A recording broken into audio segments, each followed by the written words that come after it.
రేపు తెలంగాణ రజతోత్సవ శోభ ఎలా ఉండబోతుంది, సక్సెస్ అవుతుందా కాదా అనే అంశాలను మనం మాట్లాడుకుంటే 100% సక్సెస్ అవుతుందని చెప్పేసి మనం మాట్లాడుకోవచ్చు.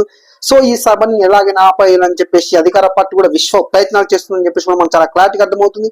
సో ఎందుకంటే దీని గురించి చూసుకోవడం మనకు కొన్ని ఎగ్జాంపుల్స్ కూడా కనబడుతున్నాయి. కొంతమంది అధికార పార్టీ ఎమ్మెల్యేలు సో వీళ్ళు బీఆర్ఎస్ వాళ్ళు వాళ్ళపై వాల్ రైటింగ్ రాసిన కొన్ని పోస్టర్లు అంటించిన కూడా వాటిని కూడా చింపేస్తున్నారు వీళ్ళు.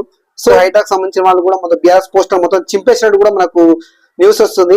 సో ఏమైతుంది ఇప్పుడు బీఆర్ఎస్ లో పార్టీ సభ పెడితే ఏమైతుంది, కాంగ్రెస్ ఎందుకంత ఉక్కిరి బిక్కిరి అవుతారో అర్థం కావట్లేదు. వాళ్ళ సభ వాళ్ళు ఏదో పెట్టుకుని వాళ్ళ బాధ ఏదో వాళ్ళు పడతారు. వాళ్ళ సభ పెట్టుకున్నారు, వాళ్ళ తర్వాత మీరు ఒక సభ పెట్టండి.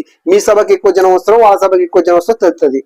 సో ఇప్పుడు వాళ్ళు రజతోత్సవ సభని పెట్టిరు, మీరు ఇంకొక పేరు పెట్టేసి మీరు ఒక సభ పెట్టండి. సో వాళ్ళు చెప్పాల్సింది వాళ్ళు చెప్తారు, మీరు చెప్పాల్సింది మీరు చెప్పండి.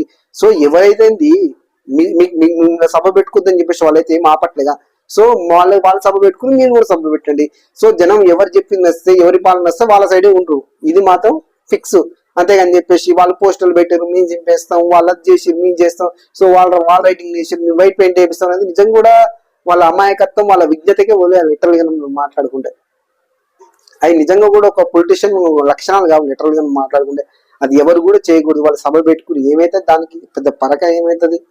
ఎట్లాగా మీరే అన్నారు కదా అటు సో కేసీఆర్ పై వ్యతిరేకత ఉంది, బీఆర్ఎస్ పై వ్యతిరేకత ఉంది అని చెప్పిన మీరే మళ్ళీ ఇప్పుడు వాళ్ళు ఏదో చిన్న సభ పెట్టుకున్నా అంటే మరి అంత ఉలిక్కి పడాల్సిన అవసరం ఉంది నాకైతే అర్థం కావట్లేదు. లిటరల్ గా చూసుకుంటే